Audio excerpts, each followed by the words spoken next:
Hey guys, Shot Got Picks here. Hope everyone's doing well, having a great week. We're here to be breaking down UFC Spear O'Malley versus Dvalishvili. We're going to be going over every single fight in the card, the best bets, what fights we should avoid, round props, as well as any possible parlays. This card is full of value, multiple fights at pick 'em odds, so a lot of value to extract here as a bettor.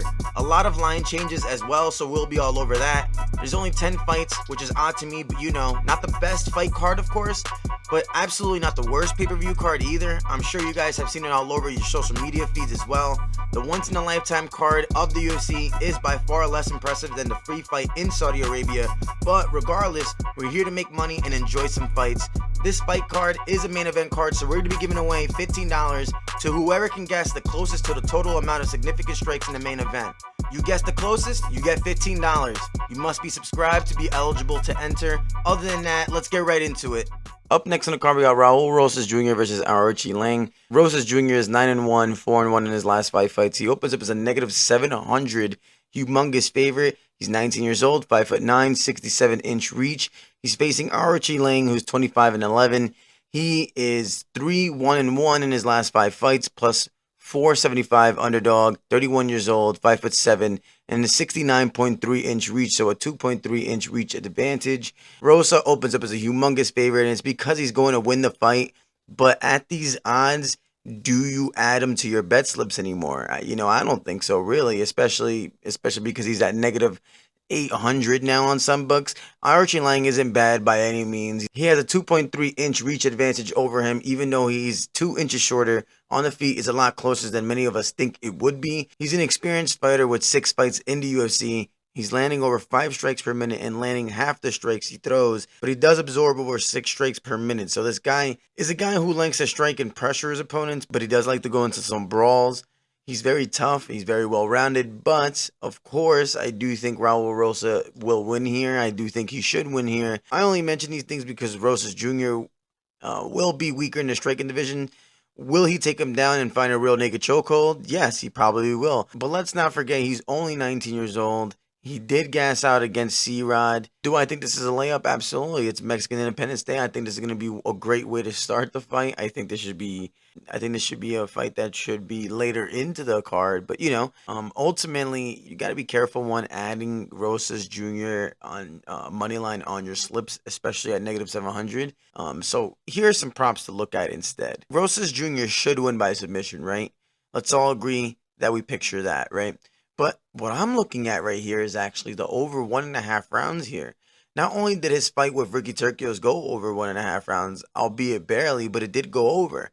Here's the key. Aoriqileng has gone to the judges 23 times out of his 36 fights in total.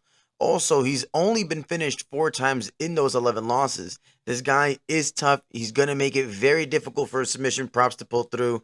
Do I think they hit? Yes. But you got to love this over 1.5 rounds here. It's gone from plus 145 to negative 105, making me even more confident. My pick is Rosas Jr. late round 2 sub, or maybe even round 3. But my bet here is the over 1.5 rounds. Up next on the card, we got Edgar Cháirez versus Joshua Van. Cháirez comes into this fight 11-5, 3-1-1 in his last 5 fights. He opens up as a plus 165 dog. He's 28 years old, 5'7" and a 72-inch reach. Joshua Van is 10-2, 4-1 in his last 5 fights. He opens up as a negative 205 favorite, 22 years old, 5'5" and a 65-inch reach here. So he's 2 inches short, and he has a big disadvantage on the reach range.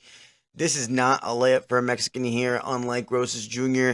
Cháirez was actually scheduled to fight Kevin Borjas, where Cháirez opened up as a negative 180 favorite. But now he's facing Joshua Van, who's, a very dangerous prospect. They did not care if Cháirez was a Mexican or not here. Joshua Van is coming in on short notice, about 3 weeks, as well as he's coming off of a Charles Johnson knockout about 2 months ago.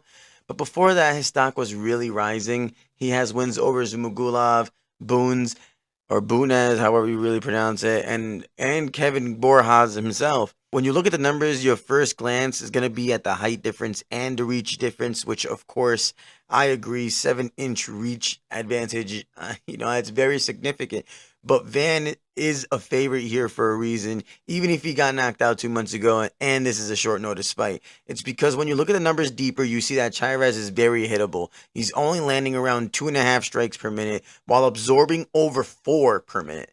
Meanwhile, Van is landing over 8.5 strikes per minute and landing over 50% of those strikes. He's only 22 years old. He's good everywhere. He's improving every fight. He's just a better fighter here. Cháirez is more stagnant when he fights. He doesn't move his head that often. I think this is a good spot for Van to come back. But, a 2-month turnaround is very scary. It's very concerning. But Van is the better fighter here, so he is the pick. Cháirez does have a chin, and I don't see Van having the knockout power to knock him out. So, give me over 2.5 rounds. It's already gone from -170 to -200. So, add it to your 3-leggers now. Fight goes the distance is priced slightly better at -175, but you're going to be taking a slight more risk, of course. Van by decisions at +115. I know it's kind of chalky, but I'll probably be throwing 2.5 units to make 1 unit here on Van. So my plays are Van moneyline over 2.5 rounds and Van by decision. Very confident in the first 2. Up next on the card, we got Yazmin Jauregui versus Ketlen Souza. Jauregui comes into this fight 11-1, 4-1 in the last 5 fights. She opens up as the biggest favorite on the card at -550. She's 25 years old, 5'3" and 64-inch reach. Meanwhile, Souza is 14-4, 4-1 in the last 5 fights. She opens up as the biggest dog in the card, of course, +400. She's 29 years old, 5'3", 63-inch reach, so she does have a 1-inch reach disadvantage here. Biggest favorite on the card is Jauregui. She's soaring to -500 on some books, and rightfully so. Short answer, of course, I'll add her to your parlays. 3 legs tops, you know how I roll. Nothing too crazy, but hear me out. I have a juicy play that you'll love to hear. Hear me out until the end. I think this is a very favorable matchup for Jauregui here. Another layup for the Mexicans here. She's very impressive, over 6 strikes per minute. 100% takedown defense. So Souza's 0.9 takedowns per 15 minutes won't be a factor here. Jauregui does have the 1-inch reach advantage here. 7 out of her 11 wins are by knockout, and that's really what I want to get into here. At -500, like, no one's laying $500 worth of juice on Jauregui versus Souza. For parlays, absolutely, maybe, but hear me out here. She has 7 knockout wins and has been knocked out before. Ketlen Souza has 8 knockout wins and has been knocked out twice. So tell me why over 2.5 rounds is at -275. Like, trust me, it's women MMA. I get it. It's extremely hard to predict, especially regarding props. But I have to lay the money on the under here. Ketlen is dangerous. We've seen Jauregui get knocked out by Denise Gomes in 20 seconds. We've seen Souza get knocked out by Carnelosi. This Carnelosi, who I think is pretty damn trash. I mean, she lost to Angela Hill by knockout. And look at this. I don't get the line here, so I'm taking it. Of course, I'm taking Jauregui too, but this line is way too wide for me. Give me Jauregui money line, under 2.5 rounds plus money. I'm mainly taking inside the distance, truthfully, to give myself a little bit more insurance, but come on, how can I not put half a unit on this? Up next on the card, we got Manuel El Loco Torres versus Ignacio La Jaula Bahamondes. I think this is going to be one of the most exciting fights on the card. This one I'm pumped for. This fight is very interesting and is currently at a coin flip, which makes sense. It's a very difficult one to predict. There is money coming on the Torres side, even though he opened up as a dog. I agree with the bettors here. I really like Torres here. Both of these fighters are very skilled strikers that can land at a very high volumes. Torres is very long for his size. He likes to implement takedowns to his games. Although he may not be the best at it, he is averaging over 3 takedowns per 15 minutes. He's good with his elbows, does have submissions under his belt. He's landing over 8 strikes per minute, which is very, very high, as well as absorbing only 3 strikes per minute. Normally when you see high striking numbers like that, like in the 6s, 7s, or 8s, what they absorb is usually in the 6s or 5s. So he has very solid defense. Bahamondes, on the other hand, is quite similar, except with the fact that he's ridiculously tall for the division and has a crazy reach for the division. Standing at 6'3" with a 75-inch reach. Very high skill striker who uses his range very well. Very good kicks. Mixes it well to set up his shots. Over 7 strikes landed per minute, but 4 strikes absorbed. Same thing that I mentioned before. I usually see that around the 5s or 6s, so it shows you that he has good defense. This one is really tough because Bahamondes is so tough and lengthy, which is going to be a major problem for Torres. But I gotta go with Torres here. This man has 7 knockout wins, 7 submissions. He's got 6 straight finishes, and every single one of those finishes were in the first round. He is a finisher. I'm going to sound like I'm going on the Bahamondes side, but just hear me out. This will be extremely tough for Torres. The reach will be a big problem. The height difference will be major problems. Torres has never fought anybody taller than him. And yes, I checked. He's never fought anybody taller than himself. And he's only 5'10", right? And Bahamondes is 5 inches taller than him. All of this sounds like I'm picking Ignacio, but Ignacio's resume does not impress me. It just doesn't. He's going to round 3 with Roosevelt Roberts. He's going 3 rounds with Rangju, losing to Ludovic Klein as a negative 250 favorite, losing to John Makdessi, again at negative 200 odds. I get that these are old fights, but Makdessi's 5'8", 5 inches shorter, 7-inch reach disadvantage. Ludovic Klein is 5'7", 3-inch reach disadvantage. Like 5'7", bro.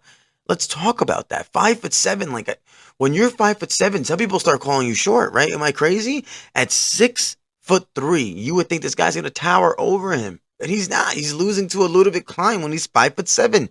It's crazy. Like, he's lost to people who are drastically shorter than him when he should be winning. Torres is a dog. He's literally bulldozing through everyone in there. 6 straight first round wins. This sounds so similar to me like last week when we were talking about Steve Garcia, talking about all of those knockouts, and then we got people betting on Kyle Nelson. Like, come on, man. At negative 120 odds, give me the killer back-to-back weeks, especially if his odds are going to continue to get more expensive. Remember, he opened up as a dog, so people are pouring money on the Torres side, and rightfully so. Give me Torres by late round 2 knockout. My plays are this: Torres money line at negative 120, Torres to win inside the distance at plus 120, and fight ends inside the distance for a parlay piece at 350. And be confident in it. I see everybody like, oh, Bahamondes this, Bahamondes that. The guy lost to Makdessi and he's 5'8". The guy lost to Ludovic Klein and he's 5'7". I'm not worried about his length. I'm not worried about his strength here. I just gotta go with Manuel Torres here, man. I'm going with El Loco. I see everybody. I see a lot of people going with Ignacio. It's the same thing that I saw with Kyle Nelson. Yes, I know. He's dangerous. Everything you're going to be saying, yes, you're right. Ignacio is a really good fighter, but we're not going to disregard a guy who has 6 straight first-round knockouts. Give me Manuel Torres. Take it with confidence. Up next on the card, we got Irene Aldana versus Norma Dumont. Aldana comes into this fight 15-7. She's 3-2 in her last 5 fights. She opens up as a negative 130 favorite, 36 years old, 5'9", 68.5 reach. Norma Dumont is 11-2, 4-1 in the last 5 fights. She's a plus 110 underdog, 33 years old, 5'7", and a 67-inch reach. This is the feature prelim on the card. Very important fight when regarding the rankings in the division. Aldana is a striker and BJJ grappler who absorbs more strikes than she lands. But she's a very strong fighter with some legit power and likes to push the pace and pressure her opponents. She only has 3 losses since 2020, and all of them are for former champions: Amanda Nunes, Holly Holm, and Raquel Pennington. So not only does she have experience, she's fighting legit competition.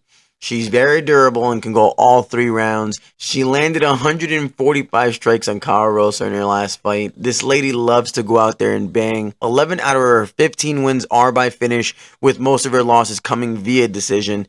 Norma Dumont is also a pretty solid striker as well. Her volume is low, but her defense is very solid, only absorbing 1.89 strikes per minute. She's a very good grappler, going for 1.91 takedowns per 15 minutes, but in her last fight, I don't know, she stayed on the feet for a little too long for my liking when her clear path to victory is to get a takedown.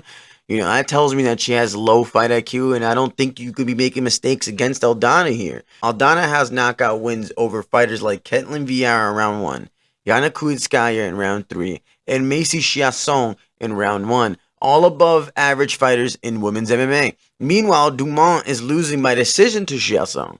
Another main point that really sways me towards the Aldana side is this: Dumont's game plan is going to be to grapple with Aldana and take her down. But this is a girl who couldn't land a takedown on Megan Anderson, who has a 53% takedown defense. And when she finally took her down, Anderson sweeps her to get back on her feet, and the first punch that she lands was a stiff jab that absolutely drops Dumont to knock her out. I see the same thing happening here. Aldana has much more of an impressive takedown defense at 76%. So if she's struggling to take Megan Anderson down, she's going to have a tough time taking the knockout artist in Aldana down. Not only do I think she wins, I think she knocks her out. Believe it or not. I expect her to implement her kicks well, dodge any strikes coming her way, and stuff the takedowns, which will get Dumont frustrated. Aldana will stuff the takedowns and decline Dumont's confidence, and she's going to land something big in round 2 to knock her out. Give me Aldana moneyline at -110 with confidence. And now here's the props that I want to mention as well. Under 2.5 rounds plus 350?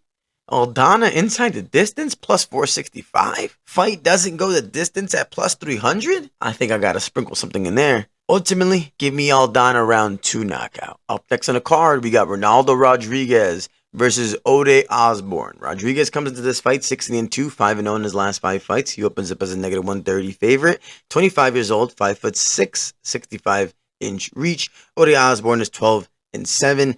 He's 2-3 in his last 5 fights. He opened up as a +110 underdog, 32 years old, 5'7", 73-inch reach. So massive reach advantage here. So you guys gotta get ready for this one, because I know I'm gonna get a lot of people commenting on this video for this pick, especially when I make TikToks about it. But I'm going with Osbourne here. Let's try that again. You ready? I'm going with Osbourne here. Now, before you go crazy, hear me out. Yes, is on a losing streak. Yes, he's only won 2 out of his last 5 fights. But look at who he's losing to, other than Tyson Nam. Look at this. Manel Cap, Asu Amabayev, and Jafel Filho. These are not bums. These guys are definitely not bums. They're good competition. He's not just losing to just anybody. Meanwhile, Rodríguez doesn't have the most impressive resume. His only win in the UFC is against Dennis Bandar, who's 0-3 in the UFC. Rodríguez lands 2 strikes per minute. Meanwhile, Osbourne lands 3.46. Osbourne is primarily a striker with a decent takedown defense at 64%. I mean, I believe this stays standing on the feet. This fight will be a lot closer than everyone thinks.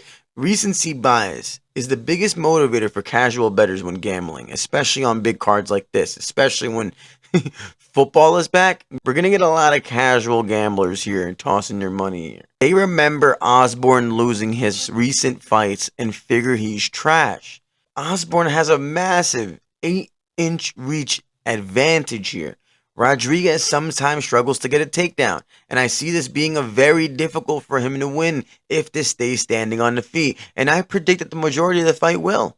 Not only that, Rodríguez opened up at -180, now he's only at -140, and it's Osbourne. Ultimately, I think this is a dog or pass situation here. I can't get behind Rodríguez in this one. Picking Osbourne is very scary. I think I'm going to be definitely putting my Tapology record in danger here. But give me Osbourne moneyline at +120. I believe it'll go over 1.5 rounds, so give me that at -175 as well. I really like that as well, actually, now that I think about it. But those are my 2 plays. Up next on the card, we got Daniel Zellhuber versus Esteban Ribovics. Zellhuber's 15-1, 4-1 in his last 5 fights. He opens up as a -230 dogs, 25 years old, 6'1" with a 77-inch reach. Ribovics is 13-1, 4-1 in his last 5 fights. He opens up as a +190 dog, 28 years old, 5'10", 69-inch reach. So a massive reach advantage for Zellhuber here. I truthfully have no idea as to why Zellhuber opened up at -230. It's kind of crazy to me. It's much closer than the line suggests to me, in my opinion. The main factor here why the odds are so wide are for a couple of reasons. 1, Zellhuber's Mexican. 2, recency bias. And 3, most importantly, he has an 8-inch reach advantage here, which is humongous. This is a lot more tricky to predict than the odds suggest, in my opinion. That doesn't mean that I will be going with Ribovics. I do have Zellhuber, but this is a very scary fight as a bettor, in my opinion. Zellhuber is very hittable. He's absorbing over 5 strikes per minute, and Ribovics is landing over 6 strikes per minute. Ribovics is landing more than 50% of his shots as well. 12 of his 13 wins are by finish, so he is a finisher. He did knock out Terrence McKinney in 37 seconds. He has also faced fighters with drastic reach advantages before, like Kamuela Kirk, who had a 6 reach advantage over him. Regardless of all that, he's never faced someone as good as Zellhuber. He's really, really good. And 8 inches is a lot more than 6 inches, no pun intended. Ultimately, as a bettor, I only have one play here. I figure Zellhuber should be around negative 170, 180 tops, maybe negative 200 tops. So for that reason, my only play here is Ribovics plus 3.5 spread, as I think he can possibly win it here. So I'm confident he can win at least one round here. At negative 120 odds for him to just win one round when he's only lost once in his career, it seems like a no-brainer to me. My pick here is Zellhuber by decision, but as a bettor, I wouldn't be confident adding him to your parlays. Stay away from this one here. I much prefer Ribovics at plus 3.5 spread at negative 120. If your book doesn't offer that, go with the over 1.5 rounds at negative 175. Up next on the card, we got Brian T-City Ortega versus Diego Lopes. T-City 16-3. He's 2-3 in his last 5 fights. He's opened up as a plus 155 dog. He's 33 years old, 5'8", 69-inch reach. Meanwhile, Diego Lopes is 25-6, 4-1 in his last 5 fights. He opened up as a negative 180 favorite, 29 years old, 5'11", with a 72.5-inch reach.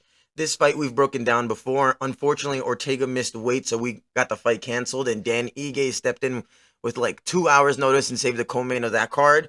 Ortega has made me lose money in the past, unfortunately. I went to the Ortega versus Rodríguez main event live in Long Island where he blew out his arm and I had money on him. I had money against him thinking his injury would be too much when they rematched, losing me money there. So currently, I'm 0-2 predicting Ortega's fights, but I'm confident in picking Lopes here. Yes, Ortega is amazing on the ground, but so is Lopes. Also, Ortega kind of sucks at getting his opponents to the ground. It's usually a slip or due to him finding something while he's on his back. Also, Lopes has a 3.5 reach advantage here as well. Ortega absorbs way too much when he's on the feet. He's landing 4.07 per minute while absorbing 6.54 strikes per minute. That's why he's always getting beat up even when he finds his wins. Do I think Ortega will take Lopes down? Not really. Do I think they will stay on the feet where Lopes is better? Yeah.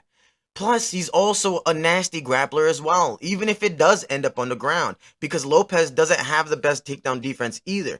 But take Lopes now at negative 180. He will get past negative 200 by fight night, and once he passes negative 200, it's reaching dog or pass status for me. Lopes closed at negative 150 last time, which is where I think the price should be. So take it now before he gets too expensive, or it becomes a dumb bet past negative 200. I figure Lopes knocks him out here. Ortega is too hittable in my opinion. Lopes is a very good fighter. I don't think it's recency bias affecting his odds either. Give me Lopes by round 2 knockout. Up next on the card, we got the co-main event. We got Alexa Grasso versus Valentina Shevchenko. This is their 3rd fight, of course. Alexa Grasso comes into this fight 16-3. She's the champion. She's 4-1 in the last 5 fights, 120.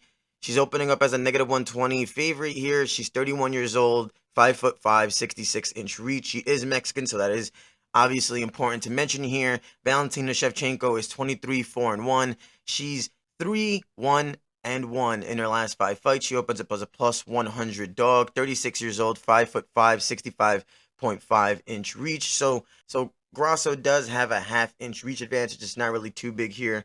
You know, ultimately, I got Grasso here. Now, I do think Shevchenko won that last fight. Grasso getting a 10-8 by that one judge was bullshit, and that's the only reason it ended in a draw where she retained her belt. Regardless, I think Grasso continues to improve. I think Shevchenko is only getting older where she had her time already. It is very hard to get your belt back, and we've seen Grasso drop Shevchenko already. Yes, Valentina is a much better grappler, but somehow Grasso found a submission against her. I think Grasso is faster, and like I said, she's only improving in each fight.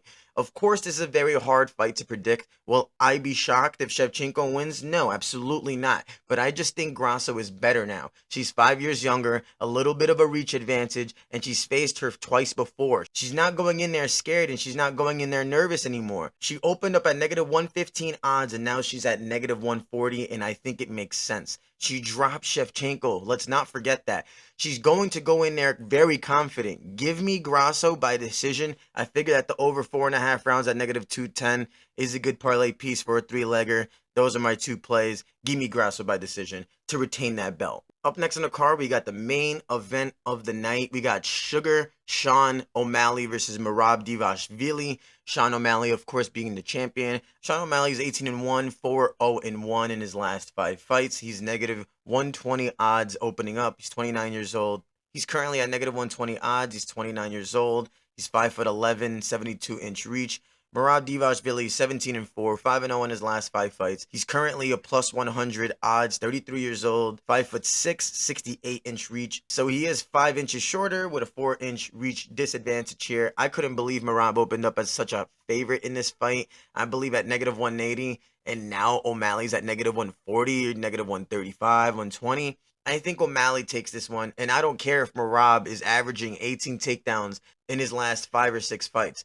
This analysis is pretty easy, but the prediction is not. We know what to expect. Merab will go for takedowns, and O'Malley will want to keep it on the feet and hope to knock Merab out. O'Malley is coming off knocking out Aljo, then defending his title against Chito Vera, where God knows how he survived that knee. O'Malley is a sniper, great counterpuncher, and finds the finish by being very accurate. And Dvalishvili has a low-key suspect chin. We've seen Cejudo rock Merab, and I think O'Malley is much more of a sniper than Cejudo, of course. Dvalishvili needs to win every single round by wrestling.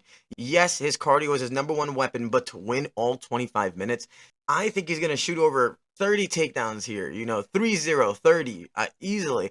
But I think O'Malley needs one round where he can land that one bomb shot like he did with Aljo.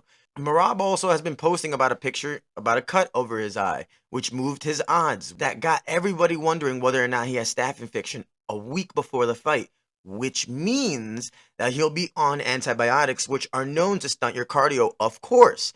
Will he be the same Dvalishvili if he does have staph and is on antibiotics? I'm not really sure. Regardless, we thought Aljo would do a lot better with Sean O'Malley, and he got sniped. Merab will find his takedowns, but I believe O'Malley will find his quick scope here and end Merab's night, especially with that cut we saw above his eye a couple of weeks ago, and especially if it's 3 inches shorter and 3-inch reach advantage.